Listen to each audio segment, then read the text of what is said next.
For nearly 35 years, the Bluebell has taken a leading role in English steam railway preservation.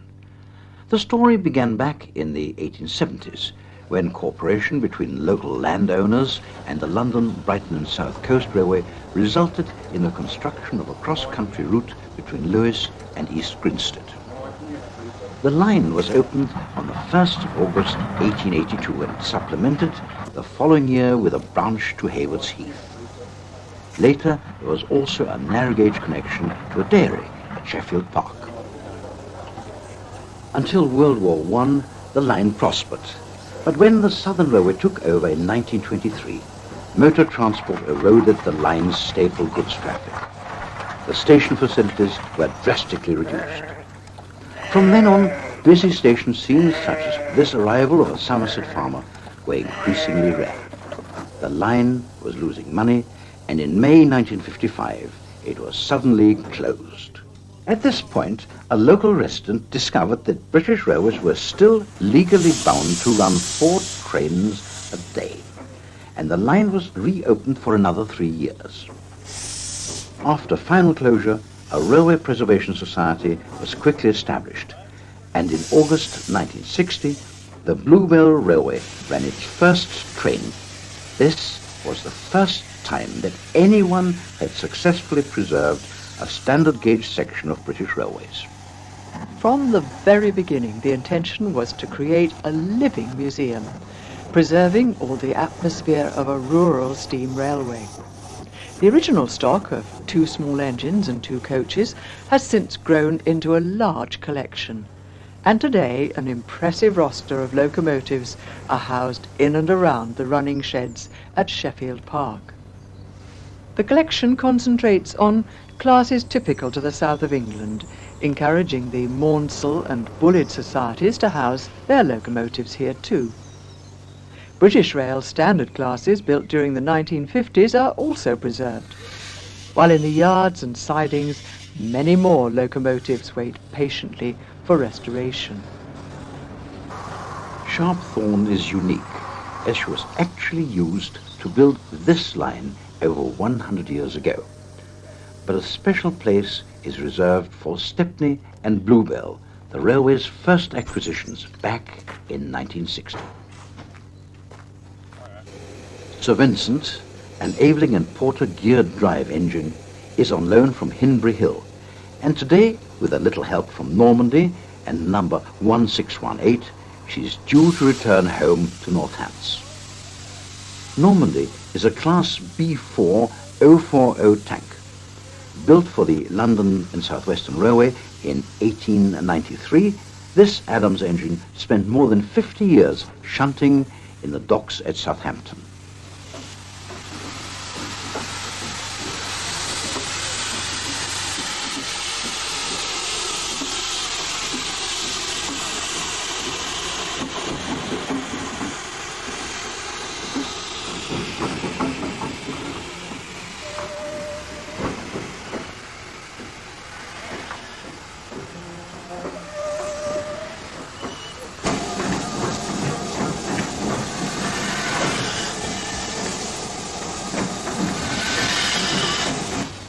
An impressive stock list can have its drawbacks. The maze of lines in the yard are packed with locomotives and coaches, and the problem of moving Sir Vincent from the sheds to the road requires considerable mental agility. But as a past master of the complex art of dockside shunting, Normandy is the perfect engine for the job.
Shunting over, a little sanding, and a firm push are all that are needed to see Sir Vincent on her way.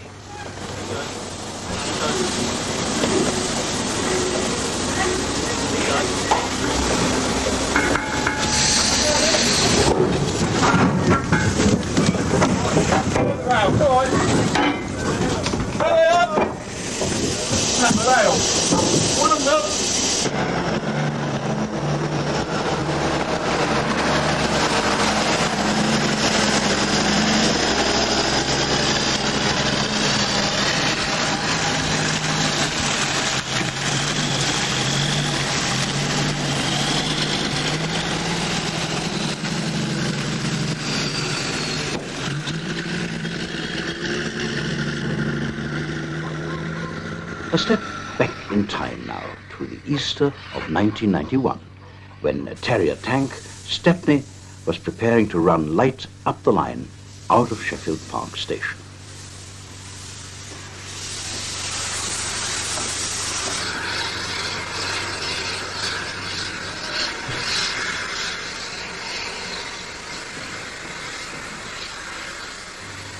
Also in steam was Southern Railway number 541, the sole survivor of its class. The Q-Class 060 was intended for goods and light passenger duties and was the last of Richard Maunsell's locomotive designs.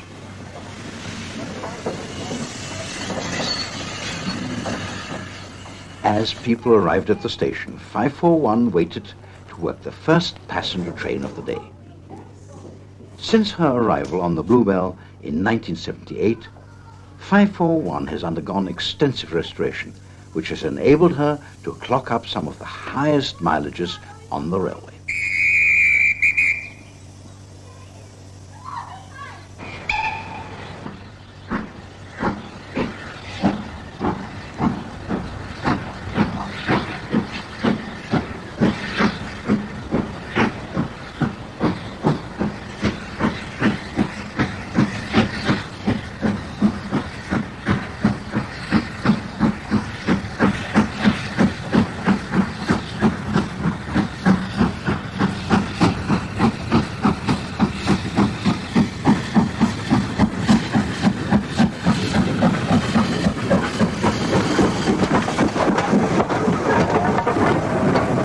After leaving the station at Sheffield Park, the single-track line heads north to Horsted Keynes, the terminus of the line until 1990.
The London, Brighton and South Coast Railway planned to develop Horsted Keynes into a major junction, and therefore it is unusually large for a rural station.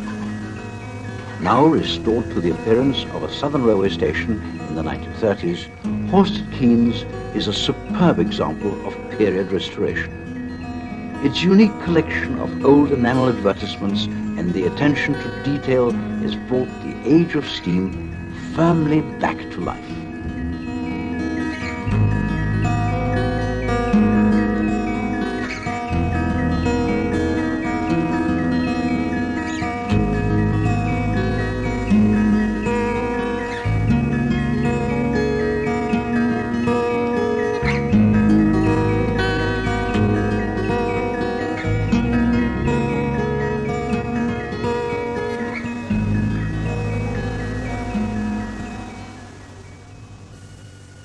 In 1990, the Bluebell began to expand northwards. The Terrier Stepney was called on to work shuttle trains along the first mile of the extension, while Horsted Station played host to an exercise in fire prevention.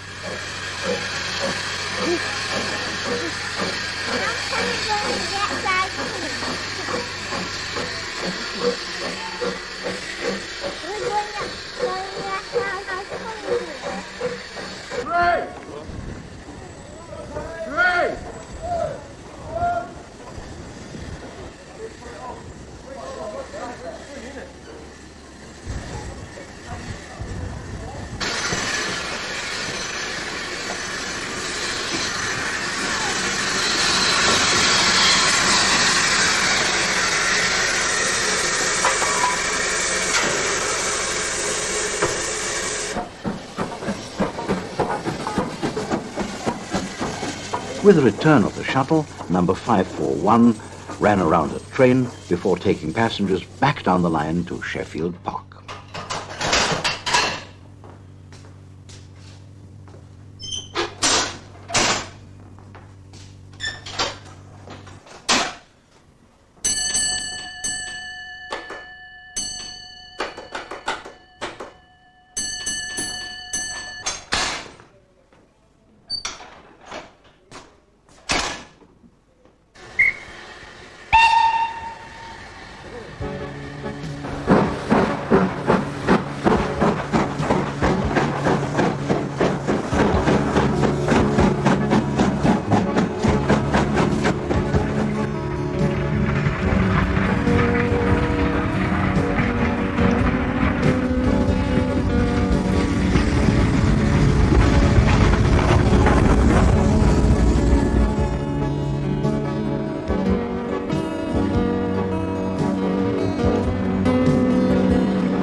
Back to the present now, and a chance to leave the railway and visit some of the other attractions in the vicinity.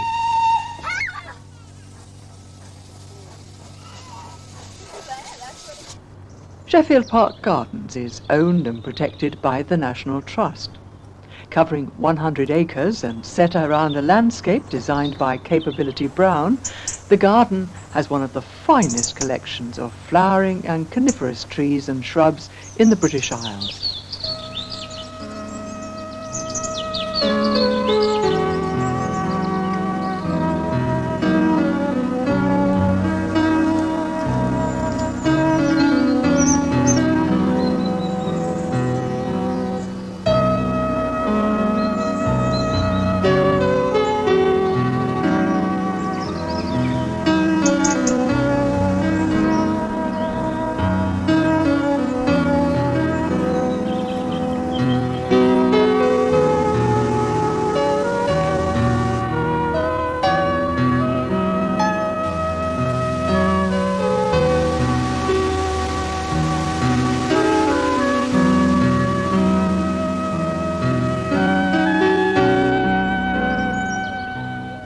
Not far away is Barkham Manor. The estate is mentioned in the Domesday Book and is home to a vineyard and to a thatched barn, which has been skillfully restored to its former glory. We're now sitting in the great barn at Barkham. The building is dated 1750 and was completely restored by us following the hurricane damage in 1987. The barn we use extensively for wine tastings, weddings, concerts, and also conferences. Most of the vines on the estate were planted in 1985. Because of the climatic conditions, and that means frequent spring frosts, a high-wire trellis system has been developed to protect the young grapes. After harvesting comes fermentation, and the vinery at Barkham is one of the most modern in England. These are a selection of the gold and silver medals we won in 1992 in an international competition run by Paris. The wines that won there were our Bacchus Dry, our Bacchus Medium Dry, and our Schönberger, which makes a wine rather like the Alsace wines. Also in the grounds of the manor is a monument which commemorates the discovery of the Piltdown Man, a notorious hoax which fooled anthropologists for nearly 40 years. Another day at Horsted Kings.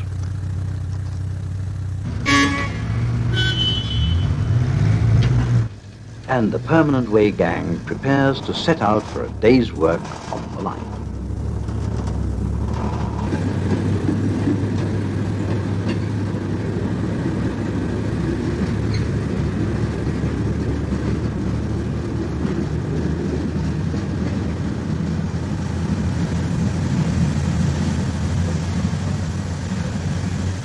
Meanwhile, back at Sheffield Park, number 1618 is fired up in preparation for the day's passenger duties. Put one on here for ease of disposal.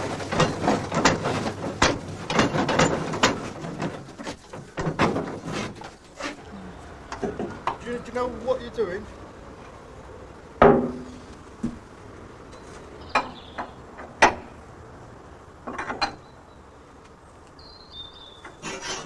An extra 5 minutes spent here makes it for an easy day.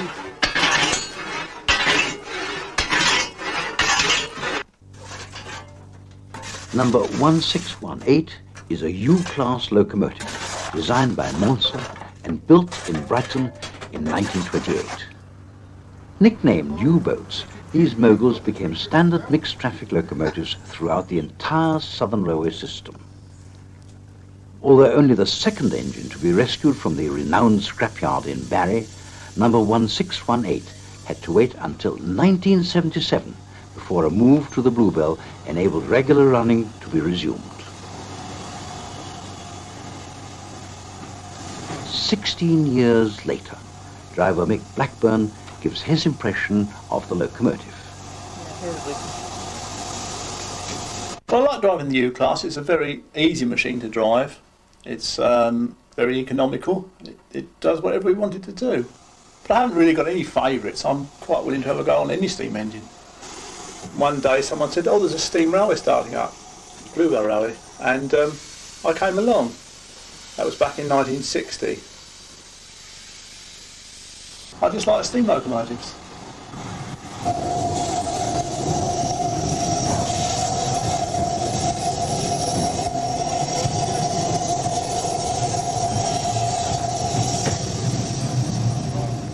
At the Bluebell, the world of steam is no longer exclusively male. For now, women are in on the act too.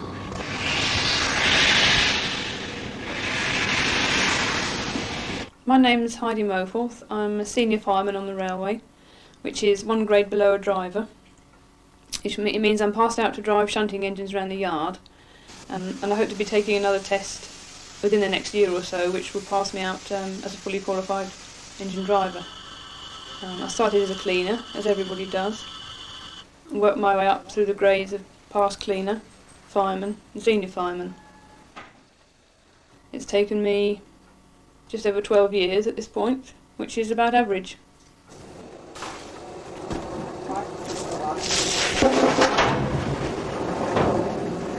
Because a steam locomotive is one of those things that will always be trying to get the better of you. And it's a never-ending challenge to be getting the better of the machine and bringing it under control and getting it to do what you want it to do. Doesn't matter how many years you've been working on it, firing and driving it, it's still a challenge. You've always got to bring it under control. The restoration of Sheffield Park to an LBSC station at the turn of the century is a remarkable achievement.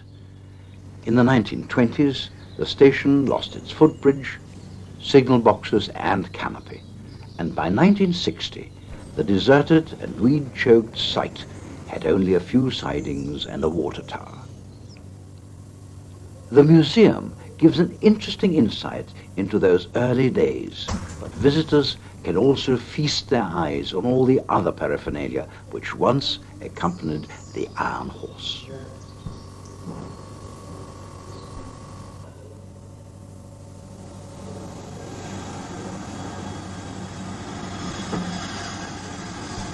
The Bluebell has some fairly unusual accommodation in the shape of the Queen of Scots. These carriages recreate all the style of a pre-war first-class sleeping car with the extra bonus of an ensuite bathroom. Fired, fueled and watered, number 1618 is now almost ready to depart. But first, there's a train to make up.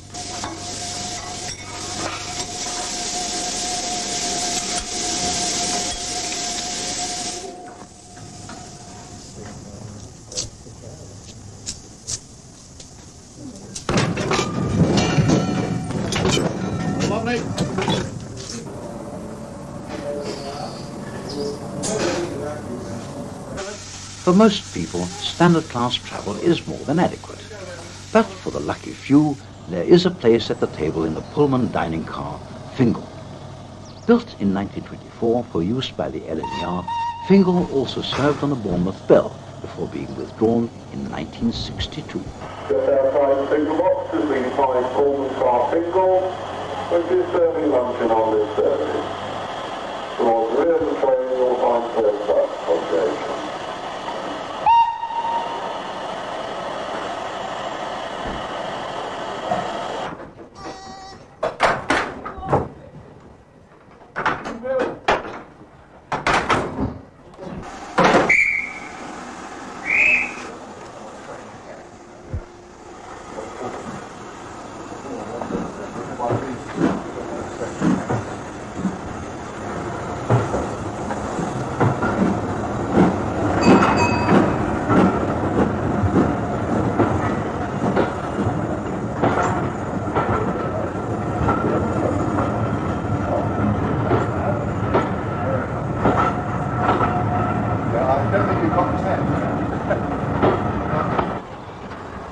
Pulling out of Sheffield Park, 1618 runs straight onto Freshfield Bank and a long climb up to Horsted Keynes.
Just north of Freshfield Halt, the U-Class slows down to greet the Permanent Way gang, now busy at work.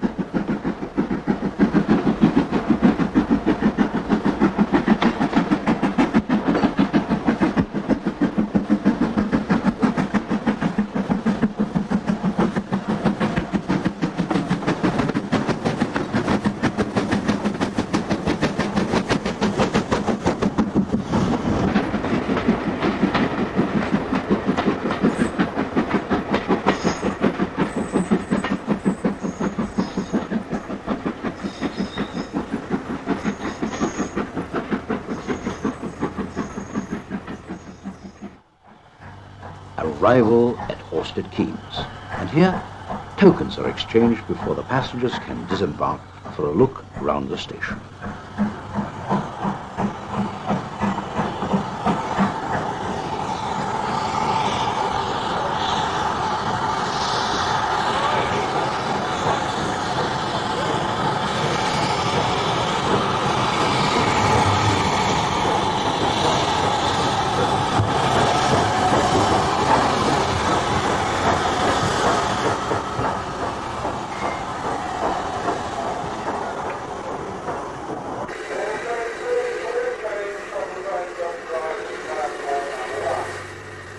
Car number 1503 is the only pre-grouping observation car in existence, but it's just one of 60 vehicles in the Bluebell's impressive collection of rolling stock.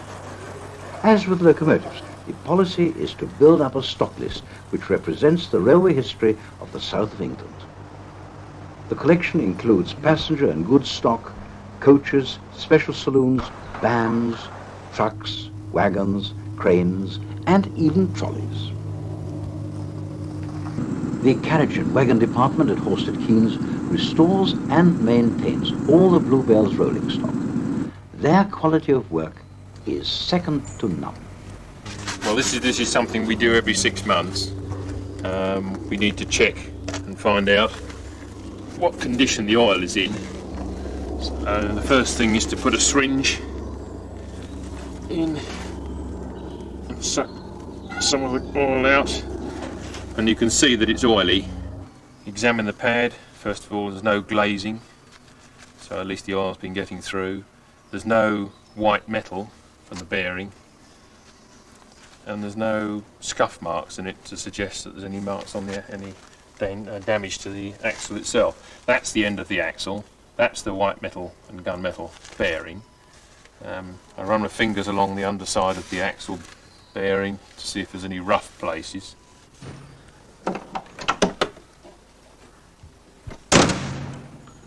No problems there.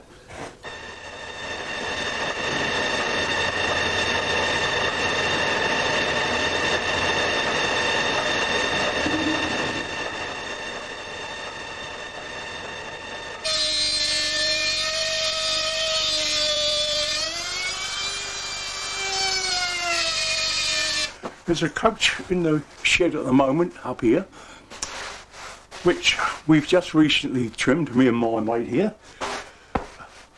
And on doing it, I found that I come across some of my own work, which I'd already done between the years of my apprenticeship of 31 and 36. And the initials are still on the back. So I've redone my own work again, after about nearly 60 years, I suppose. Labour, of course, being provided by volunteers, saved us a tremendous expense, and you couldn't run this railway without the volunteers. Steam train preservation wouldn't exist without the voluntary input. Our membership's increasing, and we do need more working members, and to keep this thing going and preserve it for the future. Although some distance from the station, the sleepy village of Horsted Keynes is well worth a visit. Among the quaint old buildings which line the road is an old forge, now home to the North American Indian Centre and Museum.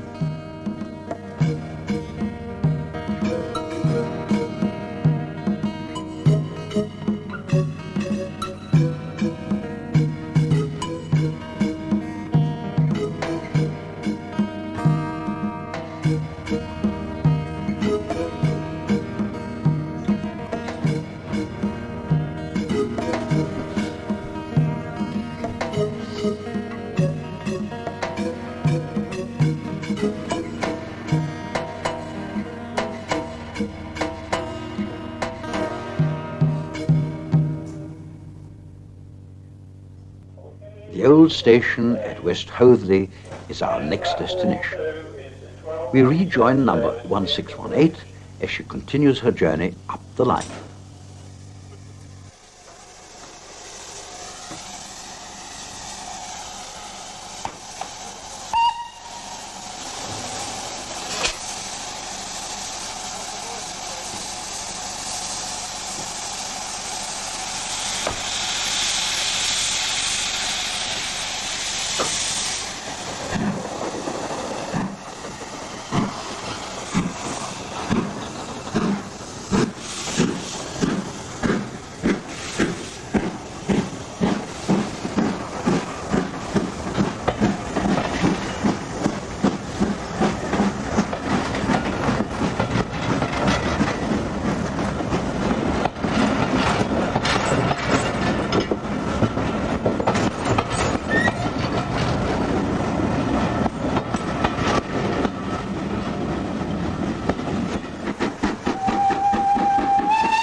Emerging from the West Hoathly Tunnel, we are now more than 7 miles from Sheffield Park.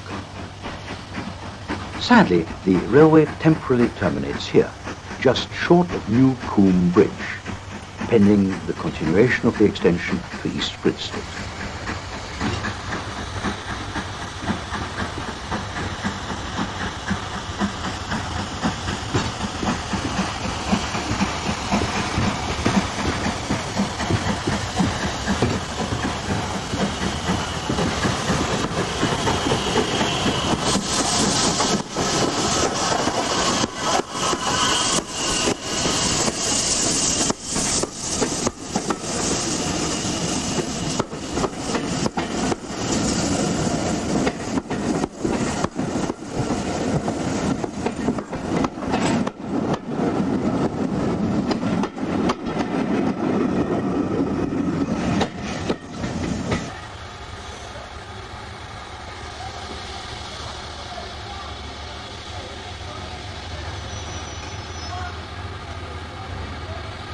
Passengers cannot alight here at the moment, but it would be a pity to miss out on the attractions of the nearby village of West Hoathly. Apart from the fine old church and the village inn, West Hoathly is also home to the Priest House, an early 15th century timber-framed building set in a beautifully restored Old English garden. The Sussex Archaeological Society are responsible for the house, and inside is a fine collection of furnishings which are typical of the 18th and 19th century.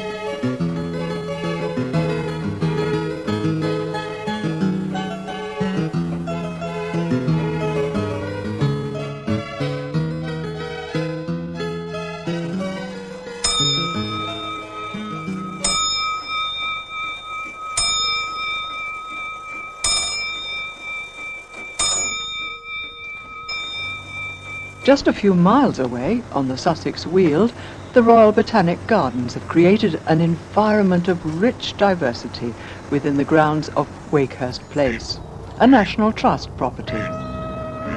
Surrounding the house are the formal gardens, but there are also natural woodlands, wetland, fields and meadows, as well as the Loder Valley Nature Reserve.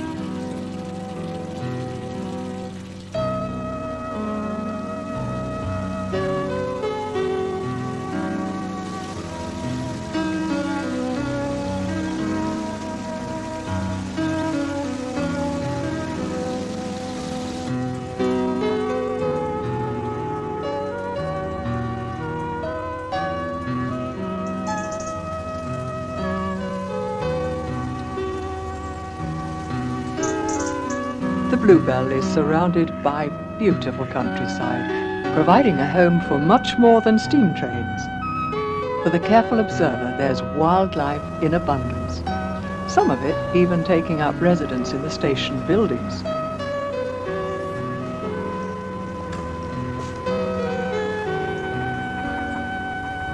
Weirwood Reservoir is a bird spotter's paradise, and in the spring you can find bluebells and daffodils almost anywhere. Kingscote is next on the list of the Bluebell extension plans, and regular passenger trains should be arriving there by the summer of 1994. The station was bought in 1985, and restoration has been progressing steadily ever since. Kingscote, like the other stations along the line, was built to the LBSC country house design, and considering the years of neglect, it was remarkably undamaged. Original furniture and fittings were collected or made. The signal box was restored, and a new downside platform has been built. All that now remains to be done is the track bed, and regular deliveries of ballast ensure that progress here is also well underway.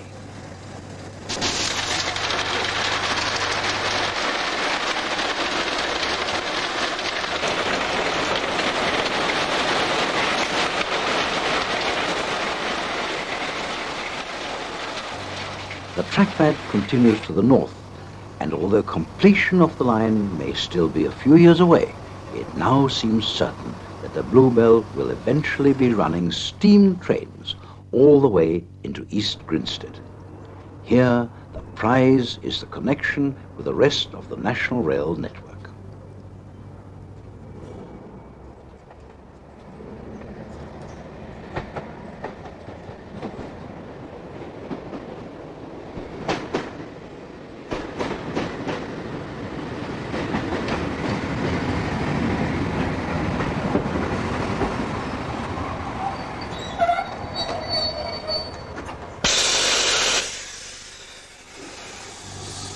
Back at New Coombe Bridge, number 1618 runs around her train in preparation for the trip back to Sheffield Park.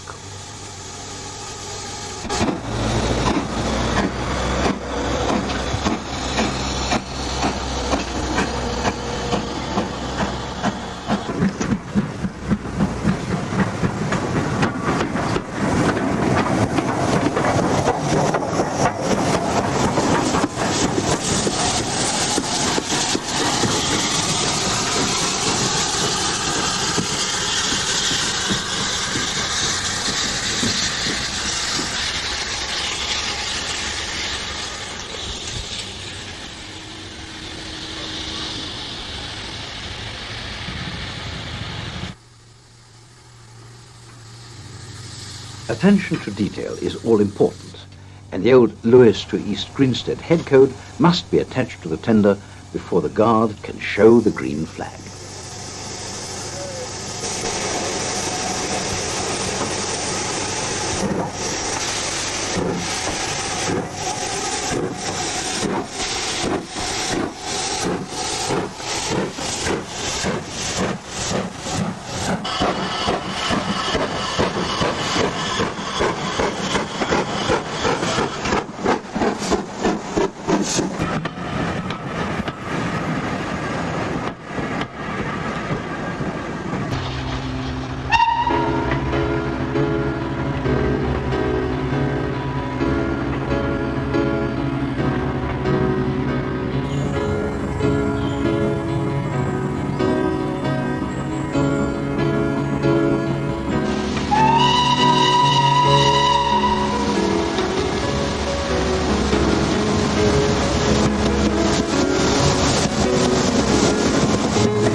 back in the yards at Sheffield Park, many of the locomotives are still a long way from ready for running. Many societies and trusts have stabled their locomotives alongside the Bluebell's collection, and with a major boiler examination required every 10 years, there's a long waiting list for restoration work. With each rebuild costing tens of thousands of pounds, the Bluebell was forced to open its own locomotive workshop in 1976.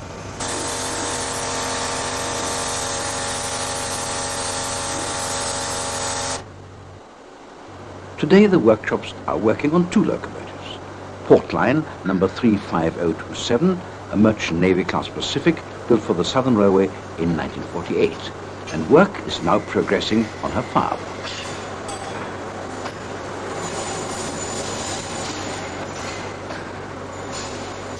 And then number 592, a C-class Southeastern Chatham goods engine dating from 1902.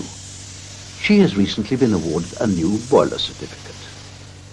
The boiler now awaits erection on her frames.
The lift is a tricky operation.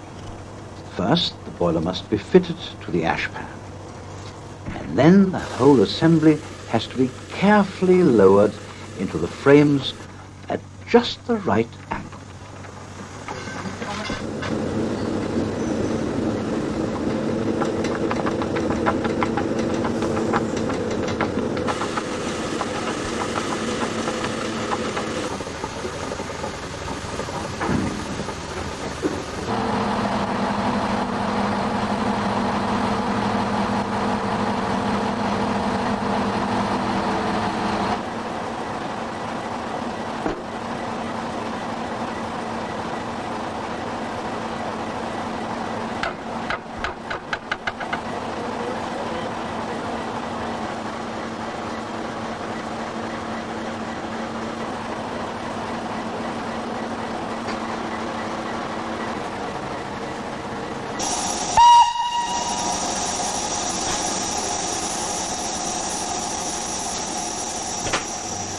With the lift completed, it won't be long before 592's tender is also pressed back into service.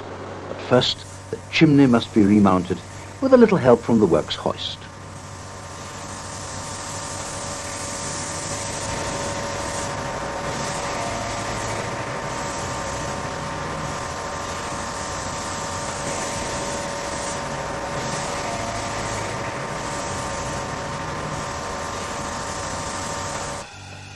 On the Bluebell, there's always plenty to learn, and we end with what for many is just the beginning. I'm Clive Groom, and I run engine driving and firing courses at the Bluebell Railway. I've been doing this here since about 1986, but full-time, running 5 days a week since 1988. And this railway is really the ideal spot for such a course.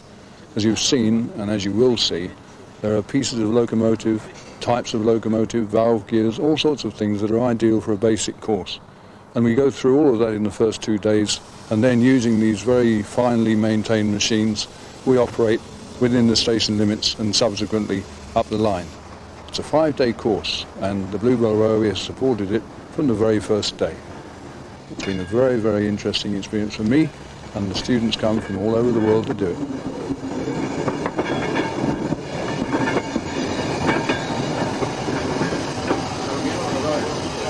This engine is an H-class tank built by the South Eastern and Chatham Railway around about 1905. It's a suitable engine for the course because it's neither too big or too small. It polishes up extremely nicely, but it gives the drivers a little problem in that it has a steam reverser and not a manual reverser. So if you see puzzle-looking faces sometimes in the window, it's because they're struggling with the steam reverser.